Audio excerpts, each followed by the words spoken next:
First Contact Protocol.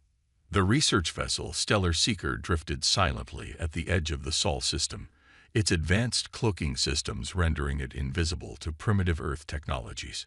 Chief Observer Nixis stood before the ship's primary viewing screen, her crystalline form refracting the soft blue light of Earth in the distance.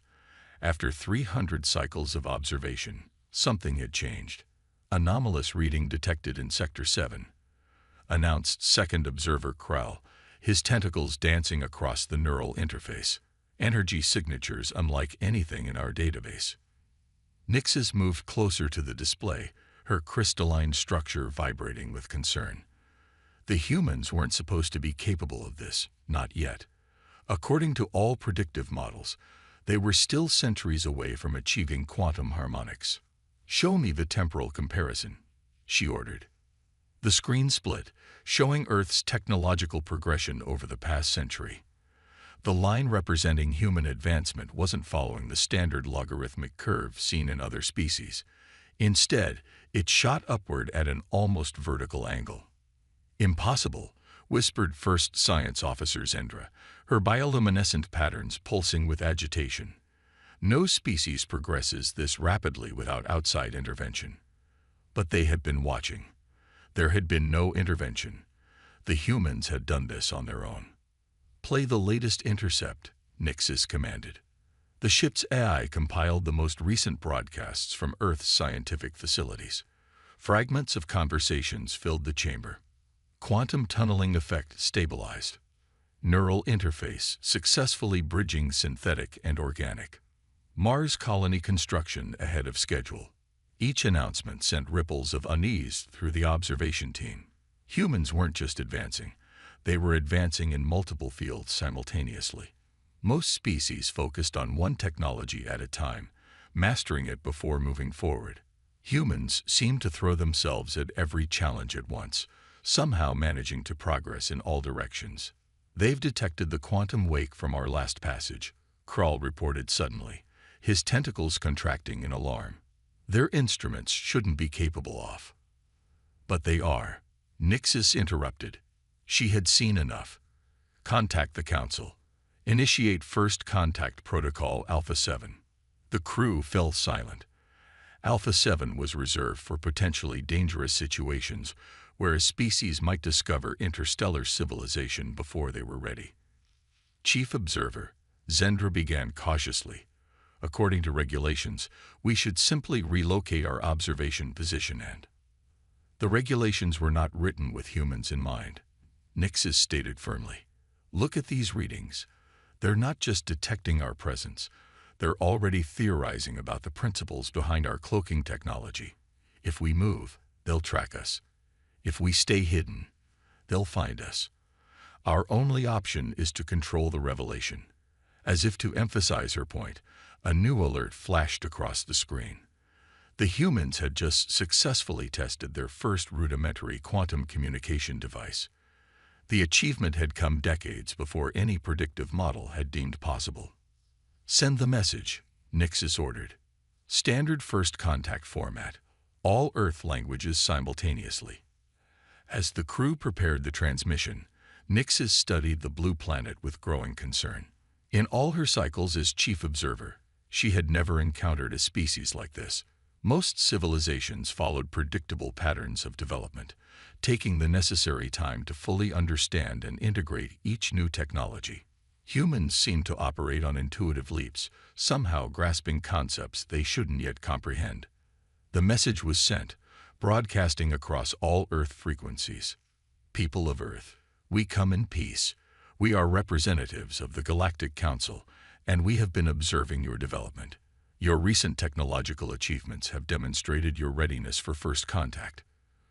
We request a diplomatic meeting with your world leaders." The response came faster than anyone expected. Humans from every nation responded with enthusiasm, not fear.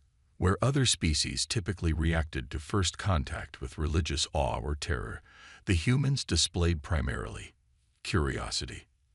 "They're excited," Krall noted incredulously. "They've just learned they're not alone in the universe, and they're excited." "No," Nixis corrected, her crystalline form dimming slightly. "They're not just excited. They're already analyzing our transmission to understand our technology. Look at their communications." Indeed, Earth's scientific communities were ablaze with activity, breaking down every aspect of the alien transmission, theorizing about the technology behind it, and already proposing improvements to their own systems based on their observations. As the Stellar Seeker prepared for the first official meeting with Earth's representatives, Nyxus composed her report to the Council. How could she explain what they had discovered? How could she convey that they had found a species that didn't just learn and adapt, but seemed to thrive on the very process of discovery itself? The final line of her report would set off alarms throughout the Council. "We have encountered a species that does not wait to understand the impossible before attempting it. They don't progress despite their limitations. They progress because they refuse to accept that limitations exist. Recommend immediate diplomatic integration. The humans will reach the stars with or without our guidance. Better to be there when they do." As Earth's first official delegation prepared to board the Stellar Seeker, Nyxus watched their approach with a mixture of fascination and apprehension. The humans had insisted on using their own spacecraft for the initial meeting, a vehicle that by all reasonable standards should barely be capable of lunar orbit. Yet here it was, smoothly matching course with a vastly superior alien vessel, its pilots adapting to completely foreign physics with remarkable ease. The third planet had produced something unprecedented, a species that treated the impossible as merely another problem to be solved. The galaxy would never be the same. The adaptive species. Senior xenobiologist Verix couldn't stop her tentacles from twitching as she reviewed the latest data from Earth. The holographic display before her showed environmental readings that defied conventional wisdom about habitable conditions. Her research station, orbiting Earth's moon, had been gathering data for 3 standard cycles since first contact, and each new finding raised more questions than answers. "Doctor, you need to see this," called her assistant Marin, his crystalline form pulsing with excitement. "The humans just completed their deep-sea research mission." Verix glided over to his station, her anti-grav stabilizers compensating for her agitation. The footage showed human scientists emerging from a submersible vessel nearly 3 kilometers beneath Earth's ocean surface. They had spent 2 weeks in crushing pressures that would have killed most known sentient species instantly. "They're treating it like a minor accomplishment," Marin noted, his crystal facets flickering in disbelief. "According to their reports, they're already planning a deeper expedition." Verix's primary sensory nodes throbbed. She had been trying to understand human adaptability since her assignment began, but their casual approach to extreme conditions still stunned her. A notification flashed across her screen. Another human team was attempting to scale one of Earth's highest mountains without environmental suits. "Pull up the atmospheric composition analysis," she ordered. The numbers appeared instantly, and not for the first time. Verix wondered if there had been some mistake. Earth's atmosphere was a volatile mix of gases that would be lethal to 70% of Council species. Yet humans not only survived in it, they thrived. "New data from the Mars colony," Marin announced. "They've successfully adapted their agriculture to Martian soil conditions. Crop yields are exceeding projections by 47%. Verix felt her chromatophores pulse with stress colors. The Mars colony was perhaps the most dramatic example of human adaptability. When the Council had revealed its presence, humans had already established a permanent settlement on Mars, a planet that by all reasonable standards should have been far too hostile for their level of technology. "Show me the genetic comparison," she requested. The display shifted to show human DNA alongside other known spacefaring species. Human genetic code showed an unusual degree of plasticity, an ability to adapt to environmental changes that far exceeded theoretical limits. "Doctor," Marin's voice carried an edge of concern, "the Arctic research team is reporting success with their cold weather adaptation protocols." The display showed humans working in temperatures that should have been fatal, their bodies somehow adjusting to conditions that would require extensive environmental protection for most species. They had dubbed it cold adaptation training, as if lethal environments were simply another challenge to overcome. They're doing it deliberately, Varix realized, her tentacles coiling tightly. They're not just surviving extreme conditions, they're intentionally exposing themselves to harsher environments to force adaptation. A new alert caught her attention. The Lunar Medical Center was reporting the results of their latest study on human healing capabilities. Varix read the report with growing amazement. Humans could recover from injuries that would be fatal to most species, their bodies regenerating damaged tissue at rates that seemed to defy biological limitations. Compile all data on human physical adaptation ranges, she ordered. Temperature tolerance, pressure resistance, radiation adaptation, everything. As the information appeared before her, Varix felt her professional detachment slipping. The numbers couldn't be right, yet repeated tests confirmed them. Humans could survive in conditions ranging from Arctic cold to desert heat, from sea level to high altitude, from Earth normal gravity to the partial gravity of Mars. More importantly, they could adapt to these changes within timeframes that should have been impossible. Send in priority update to the Council, Varix decided. They need to understand what we're dealing with. Her report was stark in its implications. The species from the third planet demonstrates adaptation capabilities that exceed all known biological models. They appear to thrive on environmental challenges, deliberately seeking out hostile conditions to test and expand their adaptation ranges. More concerning, they are actively working to enhance these capabilities through both technological and biological means. Traditional models for species development cannot be applied to humans. They are not merely surviving in their challenging environment. They are using it as a forge to strengthen themselves. Every obstacle we would expect to limit their expansion appears instead to drive them to adapt and overcome. Most critically, they are now aware of the broader galaxy and its dangers.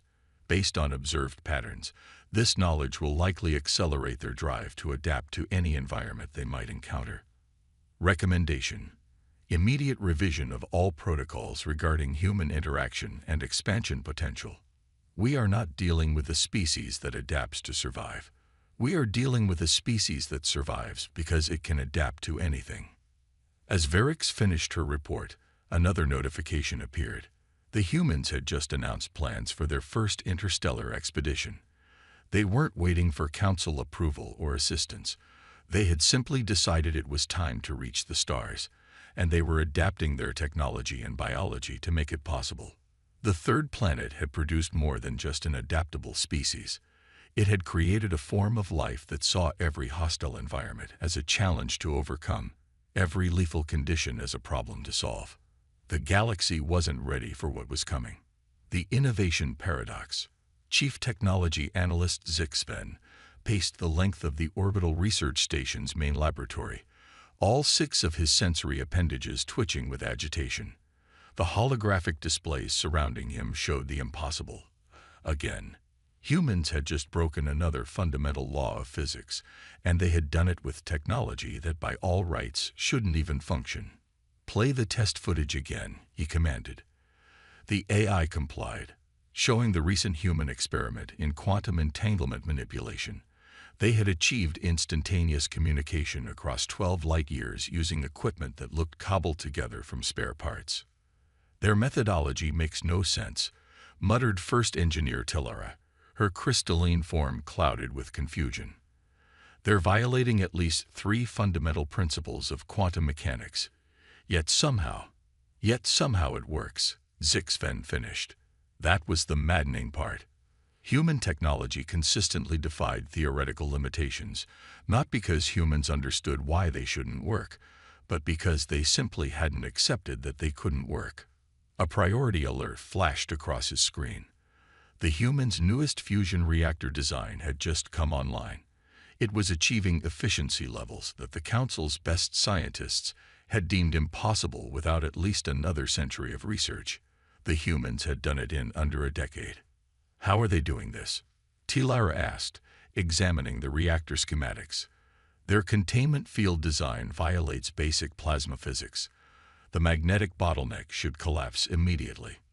But it doesn't, Zixven noted. Just like their quantum communications shouldn't work, just like their gravity manipulation systems shouldn't work, just like half their technologies shouldn't work. He pulled up the complete database of human technological development since first contact.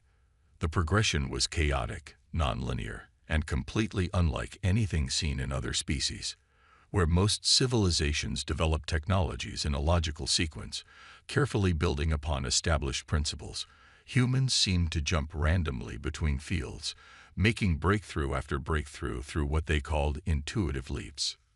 New data from their AI research division, announced the station's computer.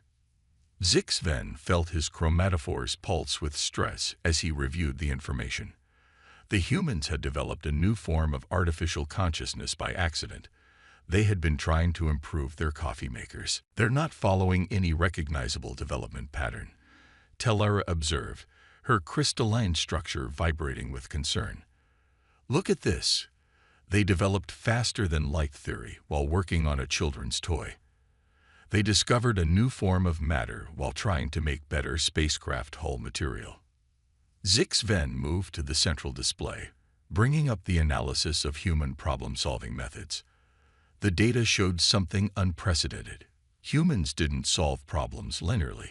They approached challenges from multiple angles simultaneously, often finding solutions through seemingly unrelated experiments.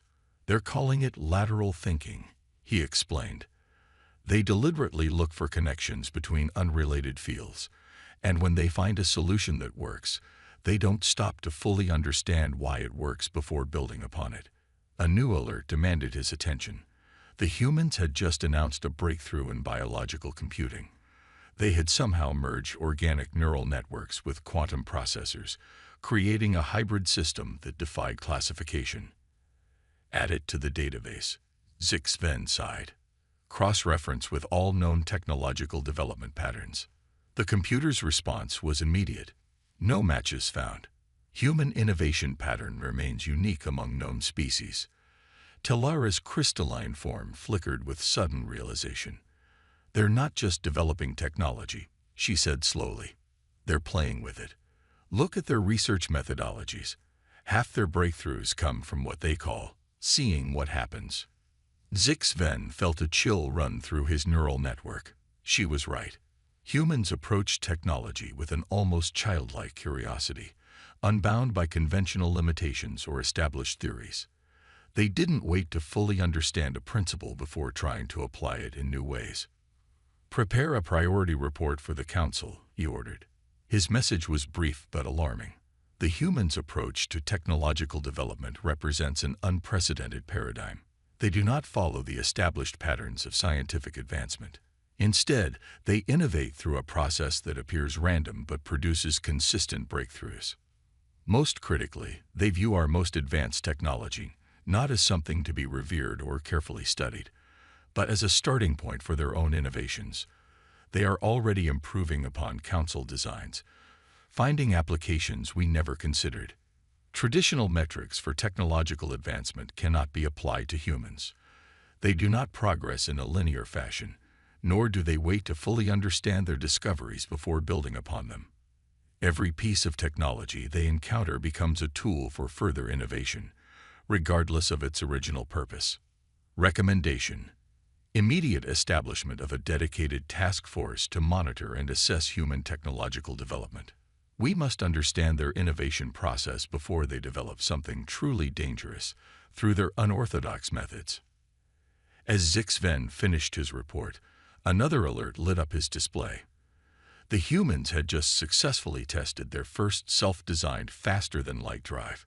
They hadn't followed any of the established development protocols. They had simply decided it should be possible and kept experimenting until it worked. The third planet hadn't just produced a technologically capable species. It had created innovators who saw the impossible as a temporary inconvenience, who treated fundamental laws of physics as mere guidelines. The galaxy's technological landscape would never be the same. Warriors of peace. Military observer Kraltext stood motionless in the observation deck of the Galactic Council's Earth Embassy, his armored exoskeleton reflecting the dawn light breaking over the horizon. He was watching a human military exercise, and what he saw disturbed him deeply. "They're training for failure," he noted to his assistant, Venra, whose crystalline form sparkled with confusion. "Clarify," Venra requested, focusing her sensors on the scene below. "Watch their emergency protocols," Kraltex explained.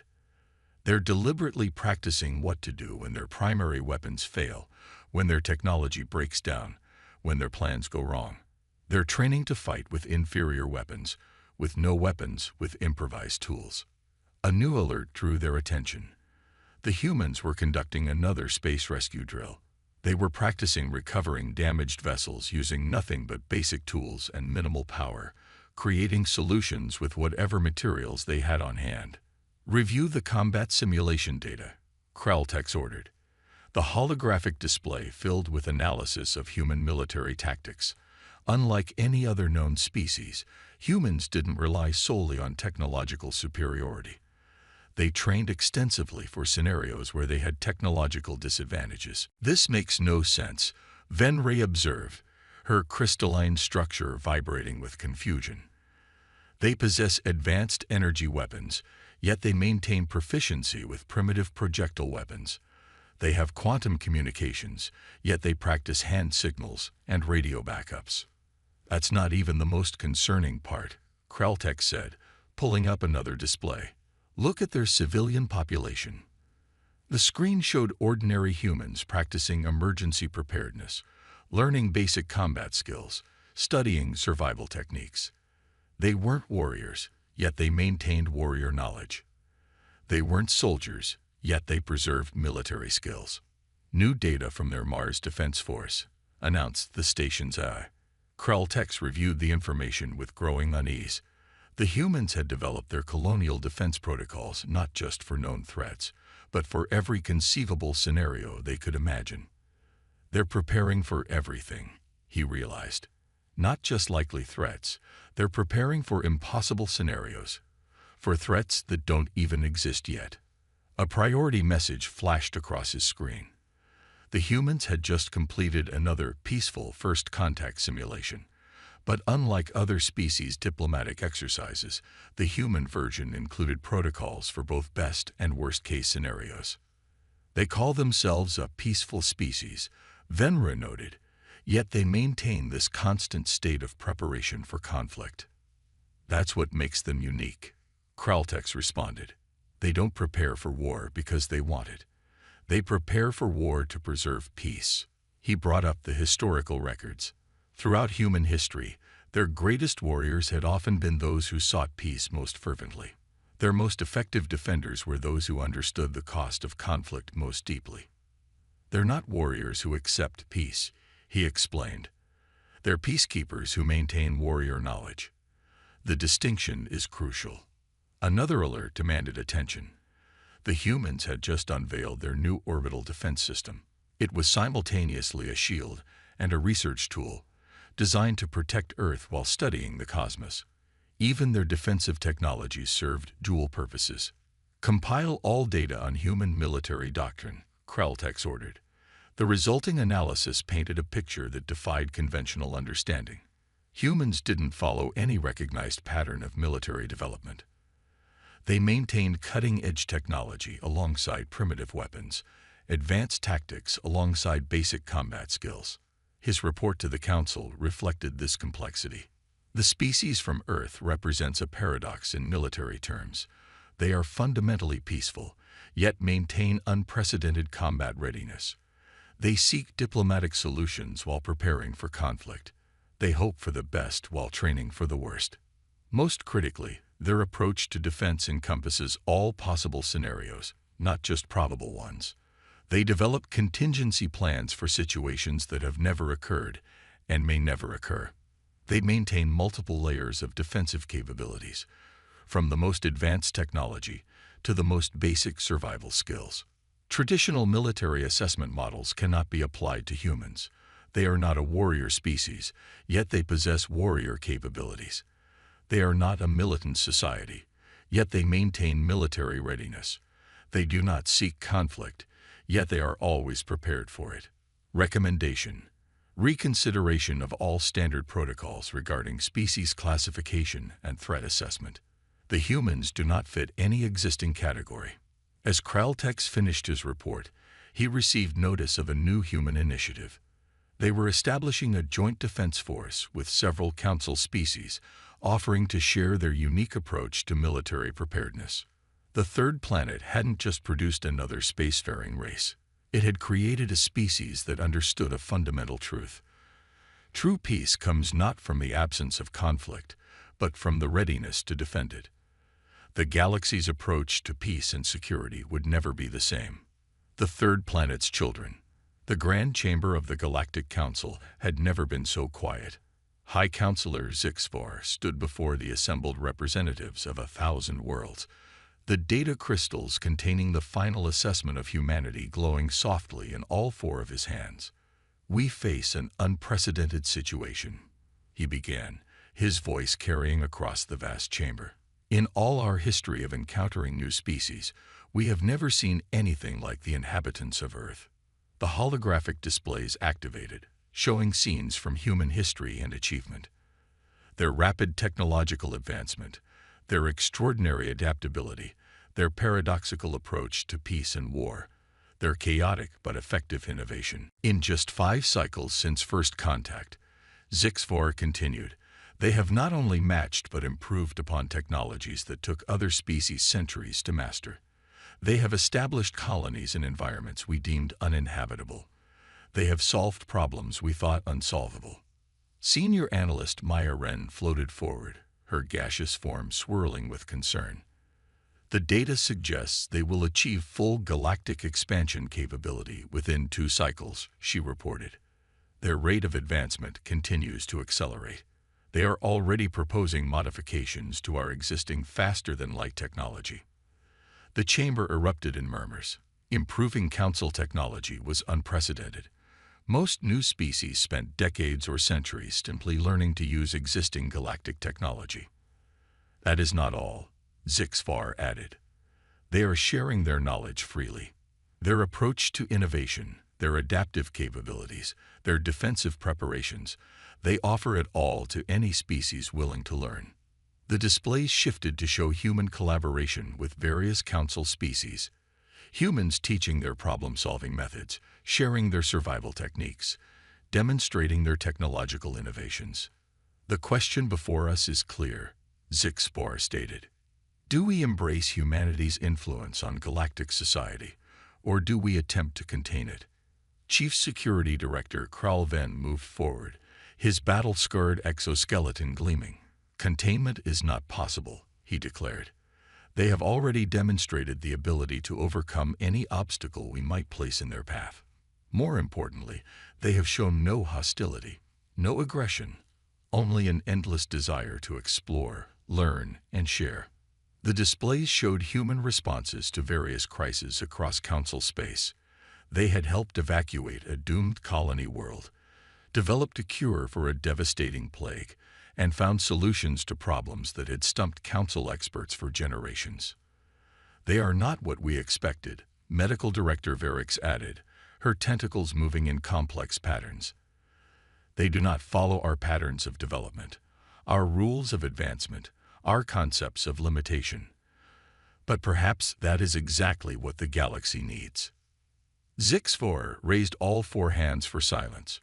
"We have 3 options before us," he announced. "First, we can attempt to contain humanity's influence, though our analysts agree this would likely fail. Second, we can maintain the current policy of careful observation and limited interaction. Or third," he paused, his inner eyelids blinking rapidly, "we can fully embrace humanity's participation in galactic society, accepting that they will change us as much as we change them." The chamber erupted in debate. Some representatives argued for caution, citing humanity's unpredictability. Others advocated for full integration, pointing to the benefits humans had already brought to the galaxy. Finally, ancient observer Kextral, one of the oldest living beings in the council, moved to the center of the chamber. The room fell silent. The ancients rarely spoke at council meetings. "We fear the humans," Kextral began. because they show us what we have forgotten. They show us that limitations are often self-imposed, that impossibility is often just a lack of imagination. They remind us of what we once were, before we became bound by our own rules and expectations. The displays showed humanity's latest achievement, a way to rehabilitate dead worlds, bringing life back to planets long abandoned as uninhabitable. The third planet, Kextral continued, has given us not just another spacefaring race, but a mirror to see ourselves anew. The humans do not break our laws of physics. They show us that our understanding of those laws was incomplete. They do not defy our rules of development. They show us that our rules were too rigid. Zixvar felt the mood of the chamber shift. The fear was being replaced by something else. Hope. The vote is cast, he announced finally. By an overwhelming majority, the Council chooses full integration. The humans will be welcomed as full partners in galactic society. As the Council session ended, Zixvar added a final note to the official record. The species from Earth has shown us that the galaxy is far more wonderful and strange than we imagined. They have taught us that our limitations were largely self-imposed, that our boundaries were mainly self-created. They have reminded us that the universe is not just to be observed and studied, but to be explored and challenged. The third planet has given us more than just another member species. It has given us back our sense of wonder, our spirit of adventure, our drive to exceed our own expectations.